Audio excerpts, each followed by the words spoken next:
Hello, welcome to Yoga with Elizabeth. Today's practice is perfect for you if you are a complete beginner to yoga. So if you have landed on this channel because you've been searching for something, then this really is the ideal place to get started. What we are going to do today is just flow through a few basic postures, coordinating our breath with the movement, which is what yoga is all about, really. Learning to breathe in a way that you can find relaxation through the body and stillness through the mind. The postures are there to help build strength and flexibility.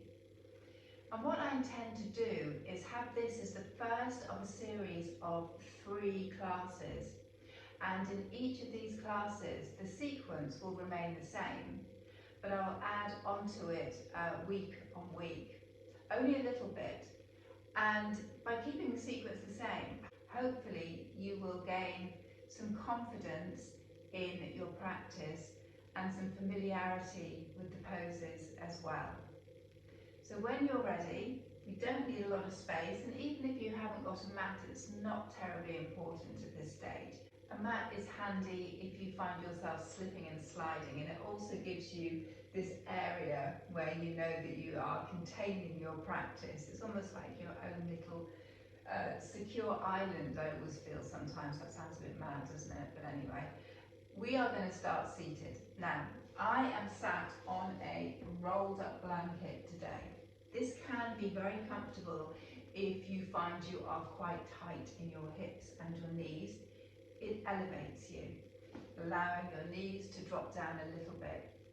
If you haven't got a rolled up blanket, we can use cushions. You can stack some cushions a little bit higher. Obviously, the higher we stack our little pile of comfort, it does allow the hips to lift and the knees to drop a little bit lower. If cross-legged is not a position that works for you, please feel free to just maybe take your legs in front of you, maybe even sitting on your heels. This posture that we do in yoga, oftentimes at the beginning of the class, is known as Sukhasana. This translates to easy seated pose. If this pose is not easy for you, please find another position to sit in that you find more comfortable. Maybe even on a footstool, that would be perfect as well. So we start our class seated, and we're just going to relax the hands on the knees or in the lap. Maybe closing the eyes or just focusing the gaze on a point in front of you. A soft gaze, not glaring at this point in front of you.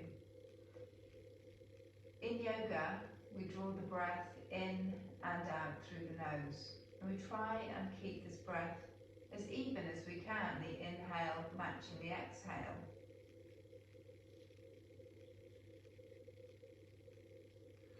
When we take that breath in, be very aware of these shoulders. We don't want to lift them up on the inhale. We want the shoulders to remain soft so that when we breathe in, we draw that breath in and the belly expands. The whole upper body remains relaxed.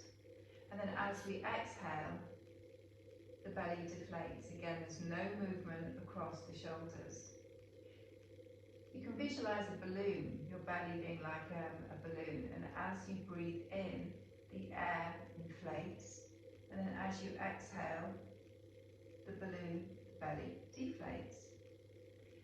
So just taking a couple of calming breaths, just to settle yourself into your space, your little island on your mat.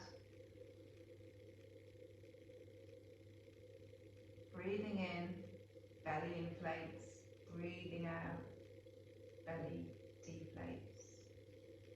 Let's just take 1 or 2 more breaths here. Noticing how your spine is feeling at this point as well. Trying not to pull yourself one way or the other. Just being aware of the natural curves of the spine as the sit bones root down into the floor. If your eyes are closed, let's begin to flutter those eyelids open. I'm going to take the hands either side of the legs. As we breathe in, we're going to to take our right arm up towards the ceiling, and as we exhale, gentle bend over towards the left-hand side, keeping this top shoulder back, as much length as we can find through that arm, and keeping this bottom shoulder away from the ear. So the sit bones remain to the floor. We're not rocking over to one side. And depending on your flexibility, you might be able to walk your hand out a little bit further, or you might be quite happy just staying in this posture. Moving with the breath, so as we breathe in, we sweep that left arm up, drop the right hand down, take an out breath. Next in breath, maybe reaching a little bit higher and taking that bend over towards the right hand side. One side of the body always feels different to the other. This side for me is feeling particularly tight today, so I probably won't bend as far. As we breathe in, we reach those palms back up to center to touch, and then we're going to come into a little twist. So as we exhale, we're going to take our right hand onto our left knee, and this left hand just coming behind us, keeping those shoulders soft, and twisting from the center, drawing that twist up the body as we gaze towards the left hand side. Another gentle movement as we reach the arms up, and as we exhale, dropping the left hand onto the right knee, shrugging those shoulders down, and drawing that twist from the center up through the chest, the neck, and the head is the last thing to twist. Bring yourself to face the front once more. If you are sat on your pile of cushions or a stool, or like me on a blanket, we are now going to discard this particular prop, scoot that over there, and make our way onto all fours. Position known as tabletop. The knees are stacked underneath the hips and the wrists are underneath the shoulders. We keep the gaze to the floor and draw that belly in, so our foundations are secure before we begin any movement whatsoever. Coming into a couple of postures that we join together called cat-cow. So we're actually going to start with the cow part of this, where we tilt that tailbone up towards the ceiling, allow the belly with control to lower to the floor, and draw the shoulders back and down as we look forward. This is on our inhale. As we breathe out, we tuck the tailbone underneath, so we start the movement from the base of the spine, send the spine towards the ceiling and tuck the chin to the chest, all the while pushing equally into the hands and the knees and the tops of the feet.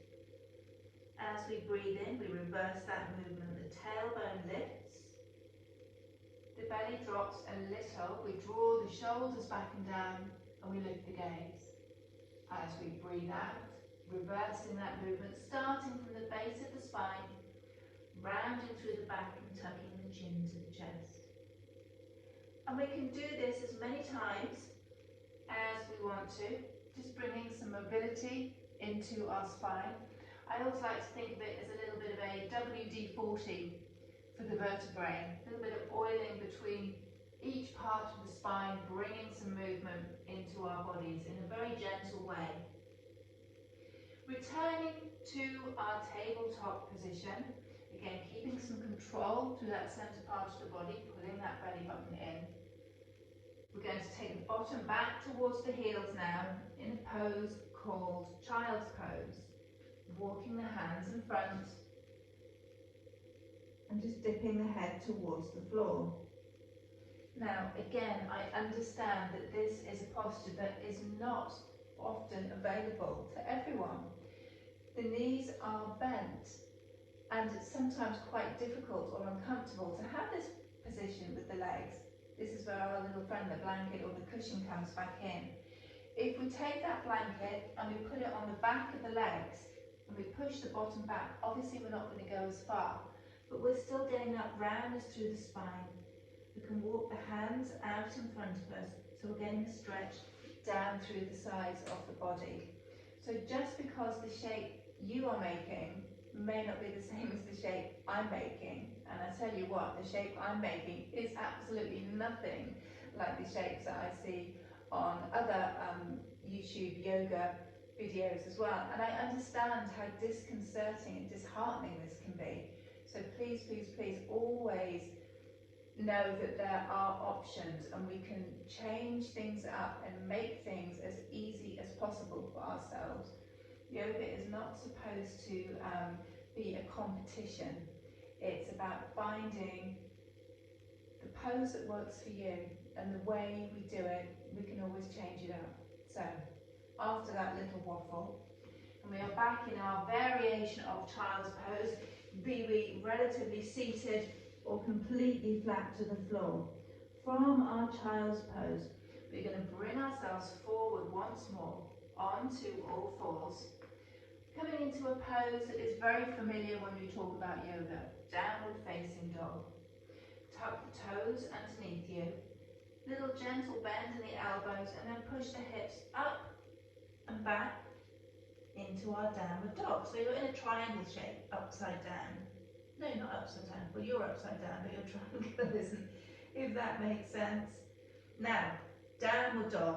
It's about length through the spine rather than trying to get those heels to the floor here. So have as deep a bend as you need to just lift the hips up. Push through the hands without letting your head collapse down. And then maybe bending one knee even more as we lower the opposite heel to the earth. And just walking the legs out a few times here in your downward facing dog. If you are new to yoga and you have not experienced this position before, you might not want to stay here very long at all. And if that's the case, just drop down to the knees, maybe push yourself back to seated, or you can walk your feet forward and come up to a gentle stand, which is what we are all going to do now. So taking as many steps as you need to, working our way to the top of the mat.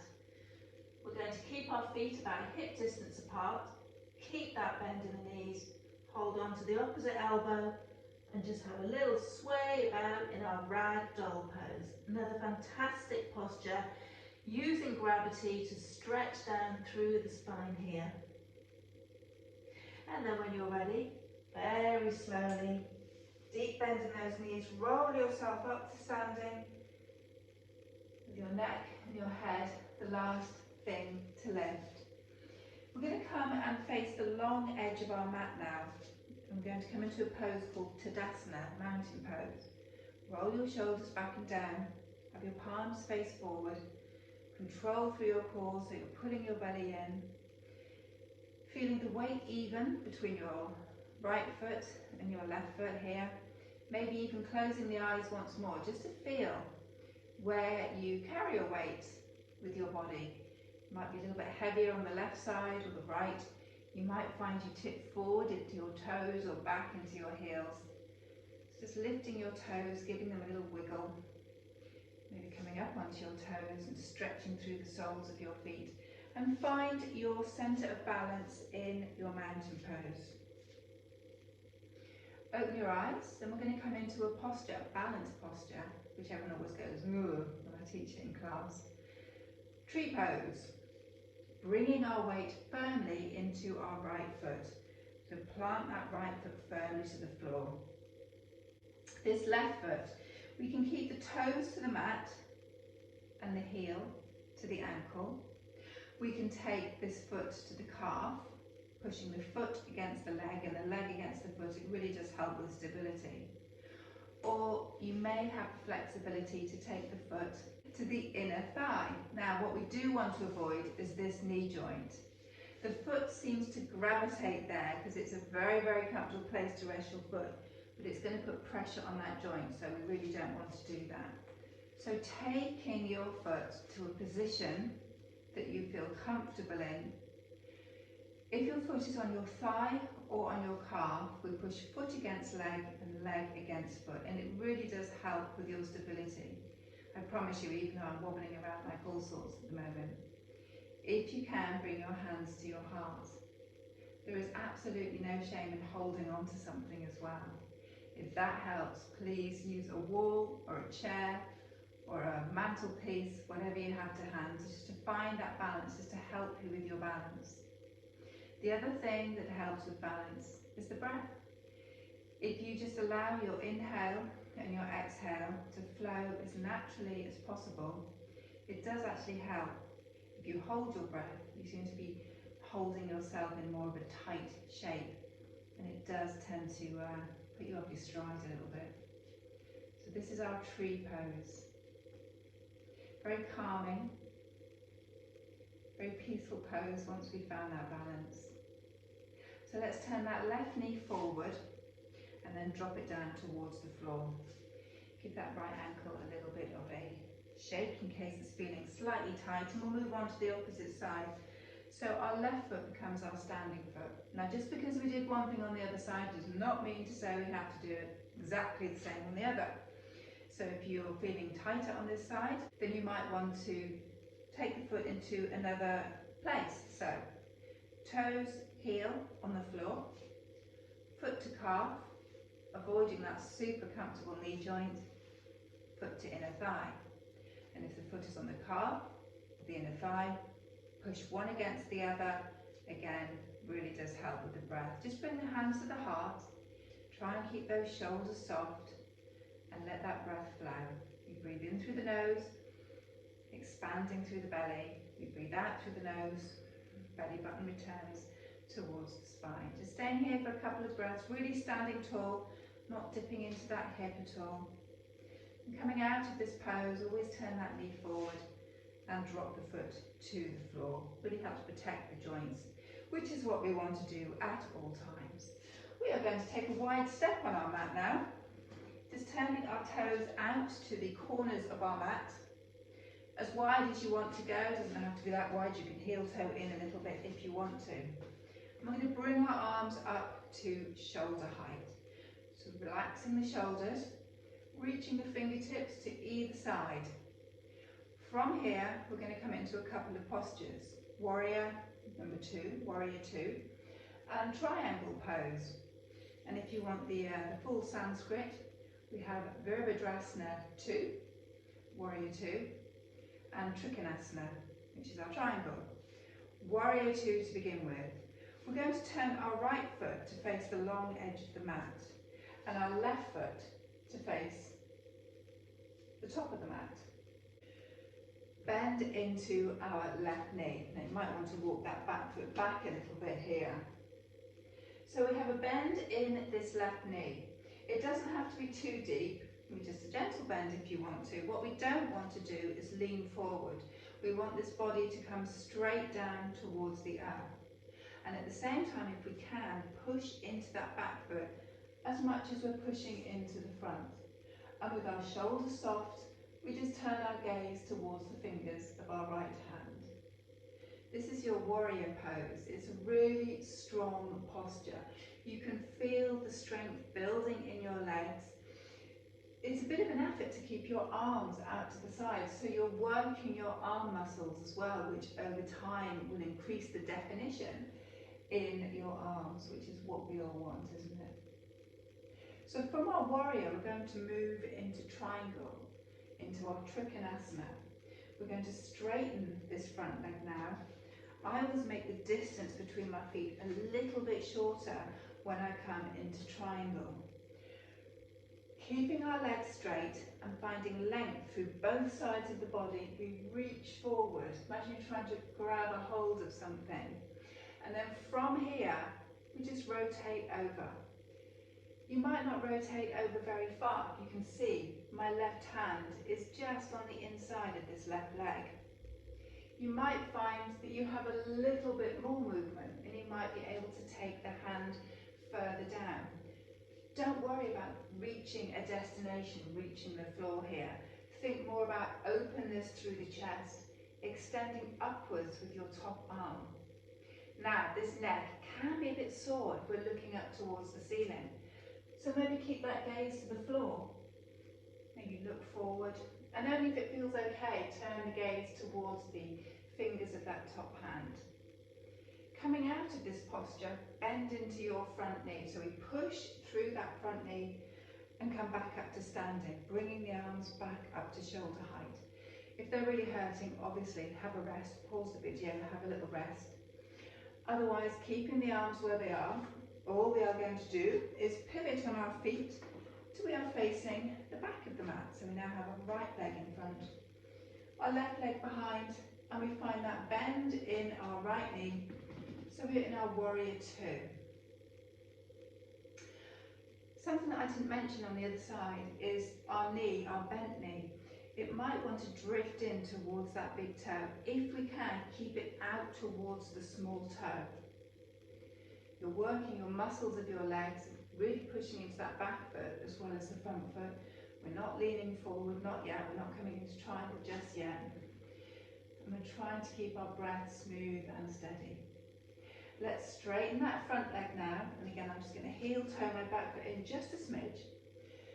Reaching forward as we breathe in. So always trying to coordinate the breath with the movement. And then as we exhale, rotating over, extending our left arm up and just resting this right hand wherever it comes to. In these postures where we bring the body weight forward, really do push into your back foot, keeping an evenness through our breath and through our weight distribution in the body as well. Return your gaze towards your left foot, your right foot. Bring a bend into the knee. Bring yourself back up to standing and turn your feet to face the long edge of the mat. Roll your shoulders back and down. Coming into a forward fold now. So we're going to come into a wide leg forward fold. Little tip here, maybe have a book, quite a hefty tome, or a yoga block, even a shoebox. Shoeboxes work so well for this. And just have this in front of you here. So, forward fold, two straight legs, roll the shoulders back and down. Nice openness through the chest, and as we breathe out, we're going to lengthen forward so the chest leads the movement, flat back if we can, and then just take our hands onto this block in front of us, this shoebox. Take a breath in. As you exhale, you may find you have movement to come further down. So I'm just showing you, for example, for me, this is my variation of this posture. I'm able to get my hands on the floor. I have people in my class that use blocks. Helps lift the floor a little bit closer up towards us. And the joy with a block or a shoebox is it has different sides so we can make it a different height. Wherever we are in this pose, try not to throw your weight onto the block, the shoebox, or even the floor. Our weight is being held by our feet. This is translating into the back of our legs as well, so we're staying strong through the back of our legs. I'm going to scoot that back over. So from our forward fold, we're going to walk ourselves around to the top of the mat. We can bend the knees if we need to and scoot ourselves around and come back onto all fours. So we're returning to our tabletop position. We're going to come down and lie on our tummies now. So there's a couple of options to do this depending on where you are in your fitness journey, in your strength journey. So option one is we just lower ourselves down onto our forearms and gently slide our knees behind us as we're coming into this pose called Sphinx. If you are feeling a little bit stronger, from our all fours position, we can take our legs behind us into a plank and then very slowly just lower ourselves all the way down onto the floor. There are options for all. So, Sphinx pose, a very gentle back bend. We have our elbows underneath our shoulders. Our fingers are spread wide in front of us. Belly is on the floor, shoulders are drawn back, and the gaze is probably to the top of the mat. So we're not trying to look up and bring any strain into our neck, as you can hear from my voice. So the gaze is forward. If this is too much, we can just fold our hands in front of us and just stay lifted here. So it's just a back bend, but we're just taking it down a notch or two. And that's as far as we're going to come today. We are not going to take any more back bends here. As we go on in week 2 and week 3, I'm going to add another option onto this, but for now we just stay here. So coming into our final couple of postures, we need to flip ourselves over for this. So yes, pushing ourselves all the way back up, sitting down on the bottom, any which way you choose. We're going to take our legs in front of us into a posture called Dandasana, seated staff pose, with our toes facing up and our heels pushing away and our shoulders soft. Now if you remember, in the middle of the class we did a pose called tree pose, and we are just going to bring our legs into that same position but we're sat down. Where we were standing up in tree, I advised against putting your foot against the inside of that knee joint because it causes a little bit of pressure and we don't want that when we're standing. But as we're seated, we're not weight bearing at all in this posture, so we can rest the foot against the knee if that feels okay. You can bring that foot closer in. We can have the foot down on the calf again. We're folding forward over our straight leg. Everyone's forward fold is completely different, and I do not expect you to fold like a concertina over that extended leg. There are two ways of doing this. There is the traditional way where we inhale and we lift our arms, rooting our sit bones, and we grow through the torso. Now this is fantastic if you don't have any lower back issues. But obviously by lifting our arms, you are increasing the load on your back, so as you come forward, that is not ideal. It does create a feeling of length though, so if you are able to do that and it causes you no problems whatsoever, then please feel free. Or we have my option. This is how I forward fold. I keep my hands to the floor. I still find that length through my torso to my spine. I can feel my sit bones rooting down. I can feel I'm growing a few inches through my spine, up through the crown of my head as I breathe in. And as I exhale, leading with the chest, imagining being pulled from the chest, hinging from the hips and folding forward. Now this is my forward fold at the moment. I can't go any further. It would cause me pain and discomfort, and yoga is not about pain or discomfort. It is about finding your shape in this pose or in any posture, sitting with it, being aware of how you feel, and having no judgment, not going, oh, I can't go any further, this is absolutely awful, but just staying here and going, yes, I can do this movement, I'm focusing on my breath, and I am present. And that is all really that we ask of our yoga practice. Let's bring ourselves back into seated. So if you are concertinaed over that leg, it might take you a little while to walk back in. And when we walk back in, keep the hands low. Let's swap those legs over. So we take our other leg, left leg in my case, out in front of us, and bring our right leg out at an angle. Now again, if there are hip or knee problems, you can actually prop this leg up a little bit. You can rest it on some blocks or that very useful shoe box if that works for you as well. And we're just going to fold forward on this side. So the hips are square to the top of the mat, the shoulders are square. We root down, we grow a little bit taller on our inhale, and as we exhale, we walk forward, leading with the chest. In this pose, one shoulder always wants to tug you forward a little bit, so just try and nudge it back, staying square through the hips and the shoulders. And again, we're not looking up and we're not looking down either, we're keeping length through our spine. Walking ourselves all the way back in. We're going to take our legs in front of us now. Feet about hip distance apart, knees about hip distance as well. Have a little check behind you, make sure you've got some mat room behind, and we are going to lower all the way down to the floor. If you can, really pull that belly button in. Hold the back of the thighs if you need some assistance.